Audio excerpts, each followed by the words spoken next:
ये तो शुक्र है कि दामाद जा रहे हैं।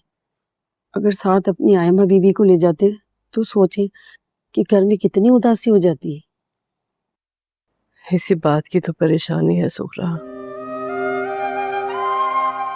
माँ का दिल बेटी को दामाद के हवाले करके मुतमईन हो जाता है। अगर ब्याही बेटी को तन्हा अपने घर में रखना पड़े तो ऐसे लगता है कि जैसे सीने पे बोझ धरा हो। लो जी, अब ये बोझ कहाँ से आ गया? अरे 1 साल ऐसे गुजर जाता है। अब आप परेशान ना हो, वरना आयमा बीबी को कौन दिलासा देगा।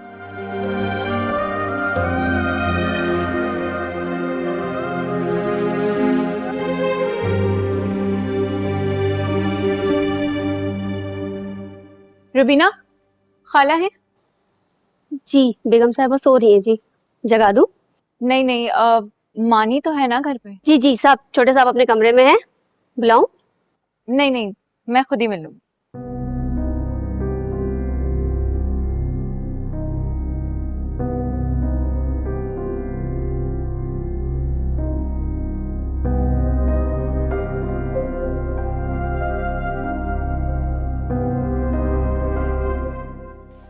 हाय अल्लाह, लगता है गलत वक्त पे आ गई। कपड़े तो पूरे पहना करो तुम। किसी के कमरे में आने से पहले इजाजत लेनी चाहिए। फौजिया परवीन बीए को इतना भी नहीं पता? पता सब कुछ है फौजिया को, बस खुशी इतनी थी कि मैंने सोचा बिन तकल्लुफात में क्या पढ़ना, तो चली आई।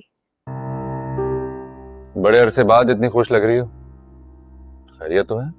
तो तुम खुश नहीं हो क्या? लो, मैं तो समझी थी कि तुम खुशी से उछल रहे होगे। अरे मेरी जिंदगी में तो ऐसी कोई खुशी नहीं आई है कि मैं भंगड़े डालूं। बड़े ही नाशुक्रे हो भाई, तुम्हारी दुआएं कबूल हो गई हैं और तुम अनजान बनने की एक्टिंग कर रहे हो। क्या समझ रखा है तुमने फौजिया परवीन को? ठीक है मैं भूली हूं, लेकिन पागल नहीं हूं। मैं तो तुम्हें मुबारकबाद देने आई थी, जाओ नहीं देती अब तो मैं भी तुम्हें ऐसे नहीं जाने दूंगा। चल मैं भी तो सुनूं, मेरी ऐसी कौन सी कामयाबी है जो तुम्हें यहाँ तक खींच लाए? अब पता नहीं भाई तुमने दुआएं की थी या बद्दुआएं, लेकिन जो भी था उनमें असर जरूर था। अब्दुल रहमान और आयमा का हनीमून कैंसिल हो गया है। मारो ताली।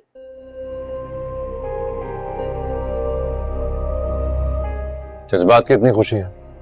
अरे गुरुजी, हमें भी आशीर्वाद दे दीजिए, हमारी दुआ में भी इतना असर आ जाए। वैसे अपनी खुशी कैसे छुपानी है ना, ये तुम्हें बहुत अच्छे से आता है। वैसे उनके हनीमून पर जाने या ना जाने से मुझे किस बात की खुशी हो सकती है? वैसे आप ही बता दीजिए। लो, अब ये भी मैं बताऊं?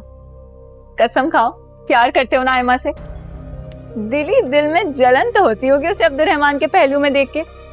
दिन रात अल्लाह से दुआएं करते होगे कि आयमा और अब्दुल रहमान का वो क्या होता है, ब्रेकअप हो जाए।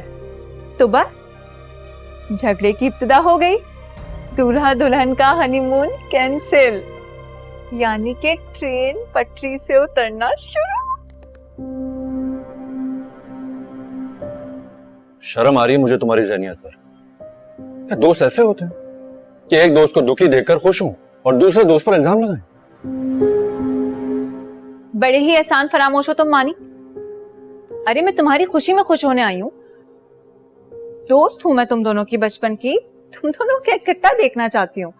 इसमें भी फौजिया परवीन। अरे हमें माफी रखो बीबी फौजिया परवीन, हमें तुम्हारी किसी हमदर्दी की जरूरत नहीं है। और हाँ, आइंदा मेरे आयमा के बारे में कोई उल्टी सीधी बात की ना तो भूल जाऊंगा तुम एक लड़की हो।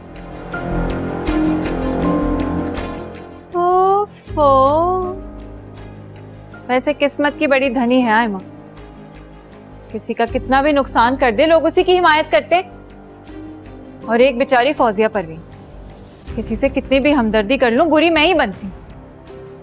मानिए अगर अब कोई तुम्हारा गला भी काट के चला गया ना तो फौजिया परवीन नहीं आएगी पुरसा देने।